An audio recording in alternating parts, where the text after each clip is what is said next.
नजर सब पर। नमस्कार, मैं हूँ वैशाली मुदगल और आप देख रहे हैं 10 न्यूज। तो चलिए दिखाते हैं आपको देश दुनिया की जरूरी और ताज़ा खबरें।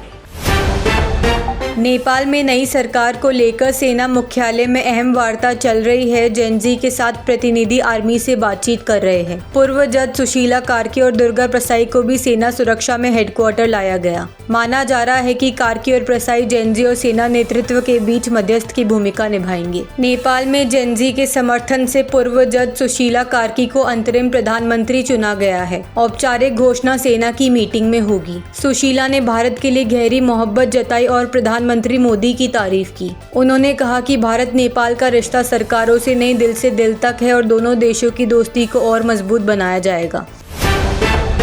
काठमांडू के मेयर बालेंद्र शाह ने बताया कि उन्होंने नेपाल का प्रधानमंत्री पद क्यों ठुकराया। फेसबुक पोस्ट में उन्होंने जेनजेड आंदोलनकारियों से धैर्य रखने की अपील की। शाह ने कहा कि देश अभूतपूर्व स्थिति से गुजर रहा है और अब अंतरिम सरकार चुनाव कराएगी। उन्होंने भरोसा जताया कि ये सरकार देश को नया जनादेश दिलाएगी। अमेरिका में ट्रम्प समर्थक और राजनीतिक कार्यकर्ता चार्ली कर्क की यूनिवर्सिटी प्रोग्राम के दौरान गोली मारकर हत्या कर दी गई। गोली उनके गले पर लगी और मौके पर ही मौत हो गई। राष्ट्रपति ट्रम्प ने गहरा दुख जताते हुए देश भर में झंडे झुकाने का आदेश दिया। राष्ट्रपति ट्रम्प ने कहा कि कट्टरपंथी वामपंथी राजनीतिक हिंसा के जिम्मेदार है। ट्रम्प ने इस हत्या को अमेरिका का काला क्षण बताया और वादा किया कि दोषियों को सख्त सजा दिलाई जाएगी। चार्ली किर्क ट्रम्प समर्थक और छात्र राजनीतिक संगठन टर्निंग पॉइंट यूएसए के संस्थापक थे। ओरेकल के 81 वर्षीय को फाउंडर लेरी एलिसन दुनिया के सबसे अमीर इंसान बन गए हैं। उन्होंने इलॉन मस्क को पीछे छोड़ते हुए 393 अरब डॉलर की संपत्ति के साथ नंबर 1 पायदान हासिल किया। एलिसन को अमेरिका का सबसे बड़ा ट्रॉफी होम खरीदार भी कहा जाता है और उनकी संपत्ति में एक ही दिन में 100 अरब डॉलर का उछाल आया। संयुक्त राष्ट्र में भारत ने तीखे तेवर दिखाए। भारतीय राजनयिक क्षितिज त्यागी ने स्विट्जरलैंड और पाकिस्तान को आड़े हाथों लिया। उन्होंने कहा कि स्विट्जरलैंड के आरोप झूठे और गलत जानकारी पर आधारित हैं। वहीं पाकिस्तान को विपक्ष राष्ट्र बताते हुए भारत ने कहा कि वह खैरात पर पल रहा है और दुनिया को गुमराह कर रहा है।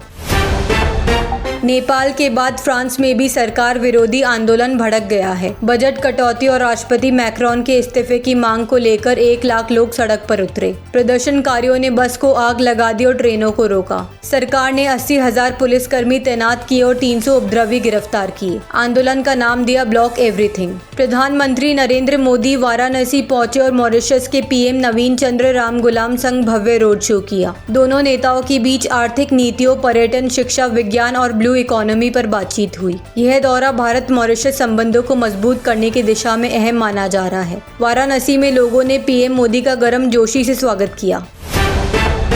दिल्ली पुलिस और केंद्रीय एजेंसियों ने बड़ा ऑपरेशन चलाकर 5 संदिग्ध आतंकियों को गिरफ्तार किया है। इनके पास से आईईडी बनाने का सामान और हथियार मिले। आरोपी सोशल मीडिया के जरिए पाक हैंडलर से जुड़े थे। मुख्य सरगना अशहर दानिश रांची से पकड़ा गया। गिरफ्तारियों से आईएसआईएस मॉड्यूल की गहरी साजिश का पर्दाफाश हुआ है। राष्ट्रीय स्वयं सेवक संघ प्रमुख मोहन भागवत का आज 75वां जन्मदिन है। प्रधानमंत्री मोदी ने शुभकामना संदेश भेजते हुए उन्हें असाधारण और दूरदर्शी नेता बताया।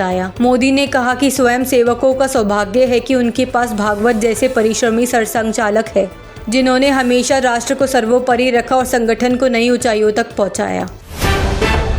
केंद्रीय मंत्री नितिन गडकरी ने E20 पेट्रोल को लेकर उठी चिंताओं पर जवाब दिया। उन्होंने कहा कि इथेनॉल मिश्रित ईंधन के खिलाफ सोशल मीडिया पर चलाया जा रहा अभियान पैसे देकर फैलाया गया है। यह मुझे राजनीतिक रूप से निशाना बनाने की कोशिश है। गडकरी ने साफ किया कि पेट्रोल में इथेनॉल मिलाना प्रदूषण कम करने और किसानों के हित में है। पश्चिम बंगाल की मुख्यमंत्री ममता बनर्जी ने केंद्र सरकार पर तीखा हमला बोला। जलपाईगुड़ी की सभा में उन्होंने कहा कि बंगाल को दिल्ली से नहीं, बंगाल के लोग ही चलाएंगे। ममता ने एनआरसी नोटिस, प्रवासी श्रमिकों पर अत्याचार और संघीय ढांचे में केंद्र के हस्तक्षेप को लेकर प्रधानमंत्री मोदी और भाजपा सरकार को जमकर घेरा।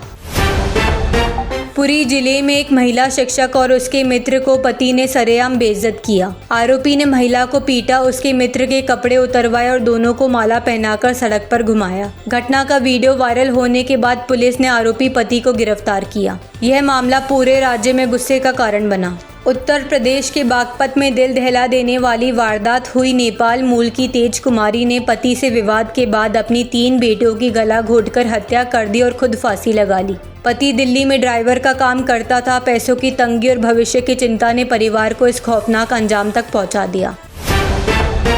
हैदराबाद के साइबराबाद इलाके में चोरों ने 50 वर्षीय महिला रेणु अग्रवाल की घर में कुकर से हत्या कर दी। वारदात के बाद उन्होंने 40 ग्राम सोना और 1 लाख रुपए लूटे। चोर घर में नहाए और नए कपड़े पहनकर निकल गए। सीसीटीवी फुटेज में दोनों आरोपी दिखे। पुलिस ने मामला दर्ज कर जांच शुरू कर दी है। उत्तर भारत में भारी बारिश से हालात बिगड़ गए हैं। हरियाणा के घग्गर ड्रेन में दरार से 300 एकड़ फसल डूब गई। हथिनी कुंड से पानी छोड़े जाने पर मथुरा वृंदावन का आधा इलाका बाढ़ की चपेट में है। रायपुर एयरपोर्ट का नेविगेशन सिस्टम भी बिजली गिरने से फेल हुआ। मौसम विभाग ने कई राज्यों में भारी बारिश का अलर्ट दिया।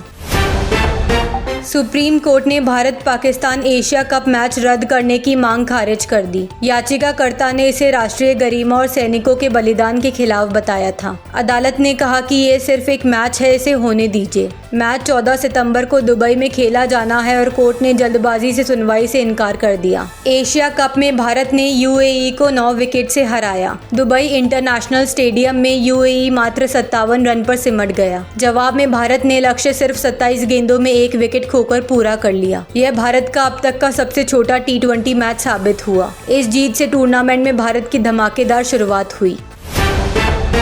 तेलुगु एक्टर तेजा सज्जा की पैन इंडिया फिल्म मिराई 12 सितंबर को रिलीज हो रही है। धर्मा प्रोडक्शन इसे नॉर्थ इंडिया में ला रही है। तेजा ने कहा कि भाषा उनके लिए कभी रुकावट नहीं रही और वे हर इंडस्ट्री में काम करना चाहते हैं। उन्होंने शाहरुख खान संग स्क्रीन शेयर करने की इच्छा भी जताई। ऋषभ शेट्टी की फिल्म कांतारा चैप्टर 1 रिलीज से पहले ही 125 करोड़ रुपए कमा चुकी है। फिल्म 2 अक्टूबर को थिएटर में आएगी। माना जा रहा है कि यह फिल्म पुष्पा 2 के बॉक्स ऑफिस रिकॉर्ड को भी तोड़ सकती है। पुष्पा 2 ने 1400 करोड़ से ज्यादा की कमाई की थी। दर्शकों में फिल्म को लेकर जबरदस्त उत्साह है। तो ये थी आज की सुपरफास्ट खबरें। देखते रहिए 10 न्यूज। नजर सब पर।